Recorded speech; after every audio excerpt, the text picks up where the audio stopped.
DBC নিউজের নিয়মিত আয়োজন সংবাদ সম্প্রসারণে সবাইকে স্বাগত জানাচ্ছি। আমি সোনিয়া আফরিন ঈশিতা। দিনের বাছাই করা সংবাদ এবং এর পর্যালোচনা নিয়ে সংবাদ সম্প্রসারণে আজ অতিথি হিসেবে অনলাইনে যুক্ত হবেন সিনিয়র সাংবাদিক সৌরভ হাসান এবং সিনিয়র সাংবাদিক মোস্তফা ফিরোজ। মোস্তফা ফিরোজ, আপনাকে স্বাগত জানাই আমাদের আজকের আয়োজনে। আমরা আজকে দুটো বিষয় নিয়ে আলোচনা করতে চাই। একটা হলো যে আরপিও সংশোধন না হলে পিআর পদ্ধতিতে ভোটের সুযোগ নেই, এমনটা জানিয়েছেন সিইসি, এবং জুলাই গণঅভ্যুত্থানকে পছন্দ করেনি ভারত, চলছে প্রোপাগান্ডা। প্রধান উপদেষ্টা ডক্টর মোহাম্মদ ইউনূস এই মন্তব্য করেছেন নিউ ইয়র্কে গিয়ে একটি আয়োজনে। এই দুটো বিষয় নিয়ে আমরা আলোচনা করতে চাই। শুরুতেই মোস্তফা ফিরোজ, নিশ্চয়ই আপনি আমাকে শুনতে পাচ্ছেন? জি, শুনতে পাচ্ছি।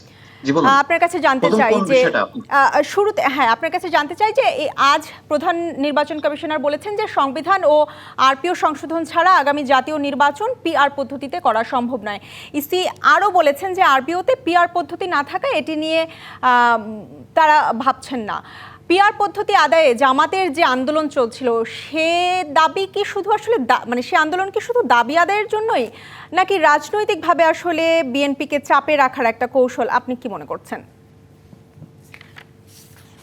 না, প্রত্যেকটা রাজনৈতিক দল তো তার সুবিধা অনুযায়ী দাবিগুলো সেট করবে। আর পিআর পদ্ধতি, এটা সত্য যে আমাদের বিদ্যমান সংবিধান বা আমাদের অন্যান্য আইন কানুনে এটা নেই, সুতরাং এটা সংশোধন, এটি তো সংশোধনের জন্যই তো দাবি করা হচ্ছে। এবং তারা বলছে যে এটার জন্য দরকার হয় গণভোট বা গণপরিষদের নির্বাচন, সেগুলোর জন্য দাবি জানানো হচ্ছে। এখন যে নির্বাচন কমিশন তো প্রচলিত যে পদ্ধতি আছে সেই পদ্ধতিতে নির্বাচন করার জন্য দায়বদ্ধ। নতুন কোন পদ্ধতি যদি সেটা সংবিধান সংশোধন করা হোক বা গণভোটের মাধ্যমে হোক, যেভাবে হোক না কেন, সেটা যদি জারি করা না হয় সেই বিধানটা, তাহলে তো তারা পারবে না। সুতরাং সেই অর্থে প্রধান নির্বাচন কমিশনার এটা সঠিকভাবেই বলেছেন। আর জামাতে ইসলাম সহ বেশ কিছু রাজনৈতিক দল এই সিস্টেমটা বলছে এই কারণে, তাদের কয়েকটা কনসেপ্ট আছে। সেটা হলো, একটা তো ধরেন বলা যায় যে তাদের আসন সংখ্যা বাড়বে। তাছাড়াও যেহেতু এটা সংসদীয় রাজনীতির বিষয়, সুতরাং সংসদমুখী যতগুলো রাজনৈতিক দল আছে, বাইরের যতগুলো রাজনৈতিক দলকে সংসদে আনা যায়, সেইটা হলো তাদের লক্ষ্য। কারণ হচ্ছে এখানে এমন আছে যে যদি আমি এক ভোটেও হারি তাহলে কিন্তু আমি কিন্তু আর কোথাও নাই, কিন্তু যদি আমার টোটাল ভোটটা সারা দেশে যদি যোগ করা হয় তাহলে আমি একটা মোটামুটি কিছু আসন পাই, যে আসন নিয়ে আমি সংসদে অংশ নিতে পারি। কারণ সংসদীয় রাজনীতিতে বলা হয় সবকিছুই আবর্তিত হবে সংসদকে ঘিরে। সুতরাং সেই যুক্তিতে তারা আন্দোলন করছে। সেই আন্দোলনের ক্ষেত্রে যেটা যুক্তিটা হলো যে নেপাল আর শ্রীলঙ্কার কথা বলা হয়, এই দুইটা দেশে পিআর পদ্ধতি কার্যকর হয়নি। কারণ দেখা গেছে যে 17 বছরে নেপালে 13 বার সরকার বদল হয়েছে, বদল হওয়ার একটা সম্ভাবনা থাকে। এইসব কারণে কিন্তু পিআর পদ্ধতির ব্যাপারে বিএনপি একটা স্ট্রং আপত্তি আছে। তারা মনে করে যে খুব শক্তিশালী সরকার হবে না। শক্তিশালী সরকার যদি না হয় তাহলে সংবিধান সংশোধন করা সহ বিল পাস করা, এই ক্ষেত্রে অনেক অসুবিধা হবে। এইসব যুক্তিতে বিএনপি দাবি করছে যে না, প্রচলিত যে পদ্ধতি আছে সেই পদ্ধতিতেই নির্বাচনটা হওয়া উচিত। এটাই হচ্ছে তাদের ডিফারেন্সটা। তবে সংখ্যার দিক দিয়ে যদি বলেন, 30টা রাজনৈতিক দলের মধ্যে কিন্তু অধিকাংশ রাজনৈতিক দলই পিআর চায়, এটা কিন্তু আবার বাস্তবতা। কিন্তু ক্ষমতার, যেহেতু বিএনপি মনে করে যে নির্বাচন হলে তারাই ক্ষমতায় আসবে, সুতরাং তারা সিস্টেমের বাইরে কথা শুনতে পাচ্ছি না। জি মোস্তফা ফিরোজ, আমি একটা বিষয় জানতে চাই যে এই যে জামাত সহ ইসলামী দলগুলো আসলে পিআর পদ্ধতি চাচ্ছে এবং সেটি আসলে আজকে সিইসি জানিয়েই দিল যে পিআর পদ্ধতিতে নির্বাচন হওয়া সম্ভব নয়, সেক্ষেত্রে আসলে জামাতের পরবর্তী স্টেপ কি হতে পারে বলে আসলে মনে করছেন? জামাত তো নির্বাচন কমিশনের কাছে দাবি করছে না, জামাত দাবি করছে সরকারের কাছে, জামাত দাবি করছে ঐক্যমত্য কমিশনের কাছে, যাতে তারা বলছে যে অধিকাংশ রাজনৈতিক দল যেহেতু পিআর চায়, সুতরাং সেই কারণে যাতে সেটা ইন্ট্রোডিউস করা হয়।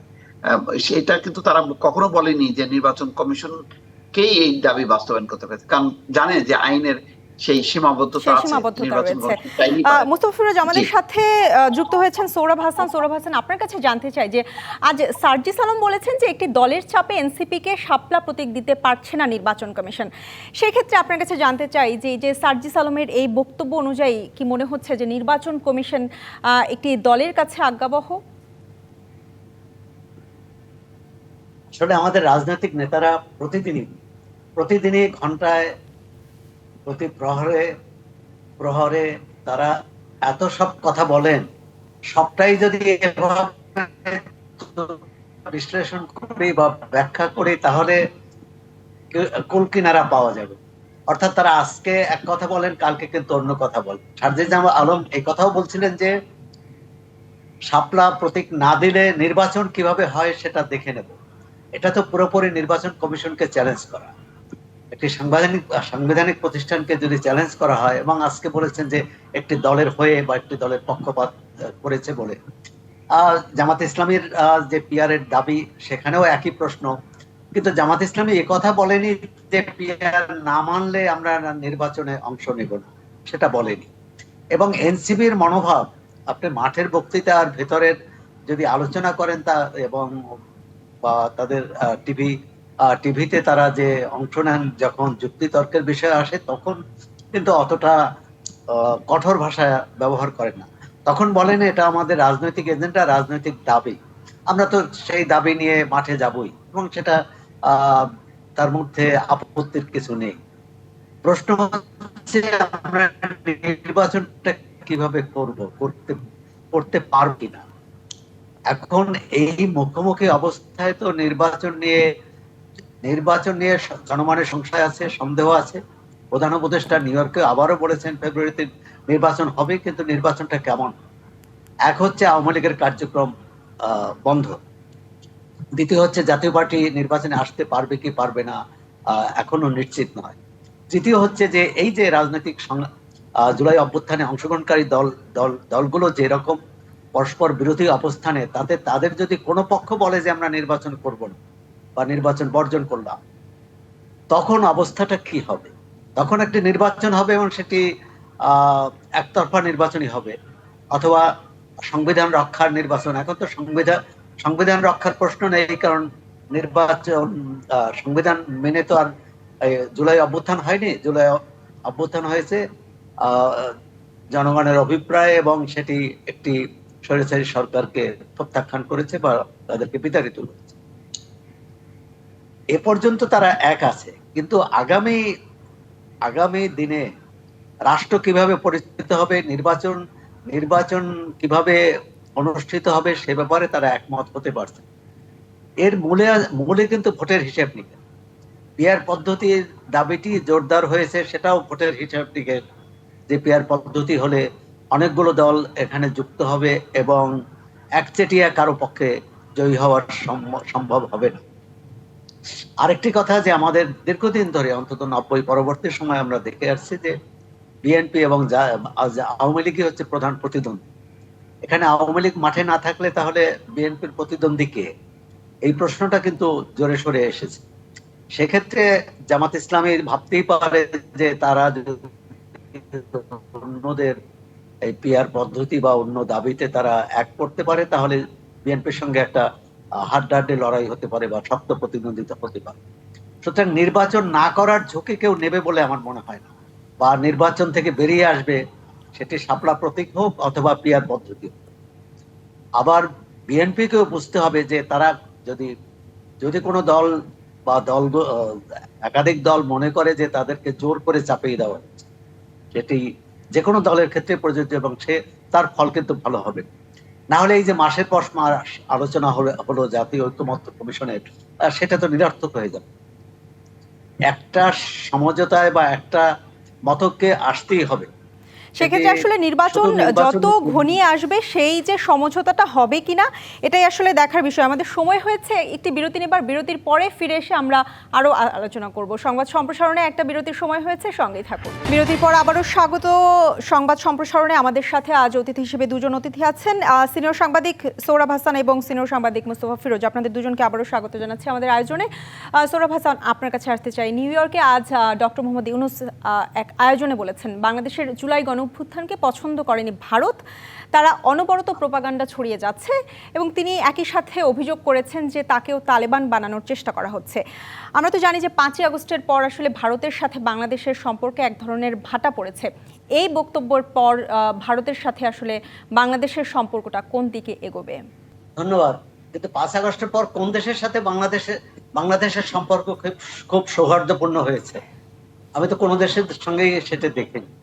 বরং কোনো দেশ তাদের চাওয়া পাওয়া সেটা পুরোপুরি আদায় করে নেয়ার রাস্তা পরিষ্কার করছে এবং অনেক কিছু নিচ্ছেও।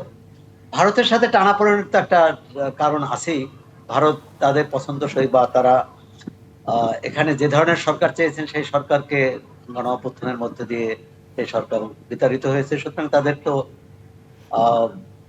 রাজনৈতিক যে অবস্থান, আর সেখানে তো তারা বিপরীত তাদের সুবিধা মতো নিতেই পারেন। কিন্তু তারাও বলছেন যে একটা বাংলাদেশের নির্বাচনের মাধ্যমে যে নতুন সরকার আসবে তার সঙ্গে তারা কাজ করতে স্বাচ্ছন্দ্য বোধ করবেন এবং সম্পর্ক উন্নয়ন হবে।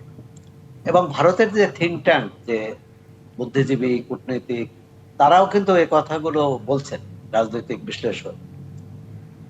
এবং তারা এটাও বলছেন যে মোদী সরকারের অনেক ভুলের মধ্যে একটি ছিল যে তারা বাংলাদেশের জনগণের বিনিময়ে শেখ হাসিনা সরকারের সঙ্গে তাদের সম্পর্ক তৈরি করেছে দ্বিপাক্ষিক সঙ্গে। আর একটি দেশের সাথে আরেকটি দেশেরই সম্পর্ক হয়, একটি দেশের জনগণের সঙ্গে আরেকটি দেশের, সেক্ষেত্রে কোনো বিশেষ সরকারের সঙ্গে হওয়া অন্তত গণতান্ত্রিক রীতিতে সমীচীন নয়। কারণ সরকার তো পরিবর্তন হয়, দেশ পরিবর্তন হয়। আর সেখানে ভারতের সাথে তো এই টানাপোড়েন আছেই। প্রধান উপদেষ্টা জাতিসংঘের একটি বৈঠকেও যার প্রতিধ্বনি তুললেন। এখন এটা সম্পর্ক উন্নয়নটা কিভাবে সম্ভব? আবার যদি বলি যে সব সম্পর্ক ছিন্ন হয়েছে, তাও তো না। ভারত থেকে আমদানি কিন্তু বেড়েছে, রপ্তানি ধাক্কা খেয়েছে, কারণ তারা বিভিন্ন বিধিনিষেধ আরোপ করেছে।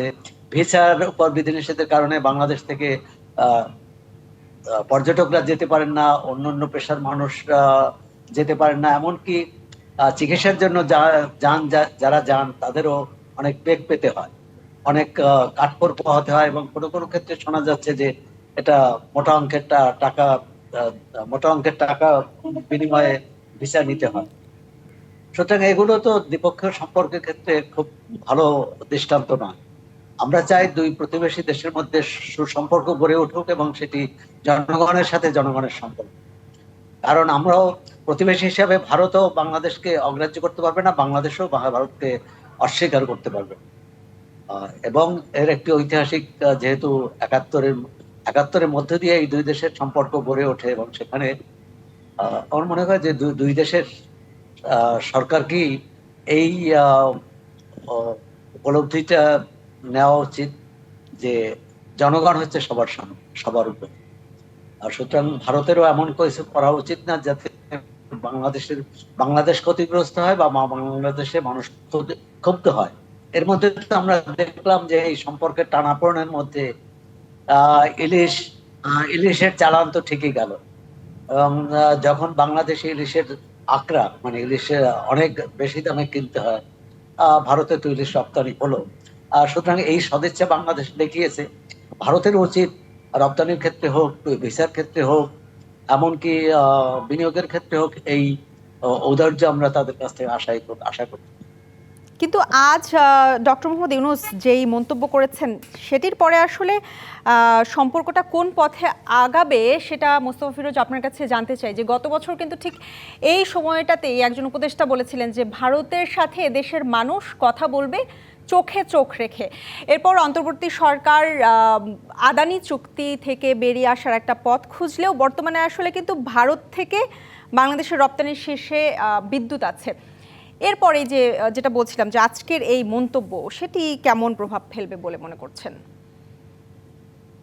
দেখেন, বাংলাদেশের সাথে প্রধান উপদেষ্টা কিন্তু নেতিবাচক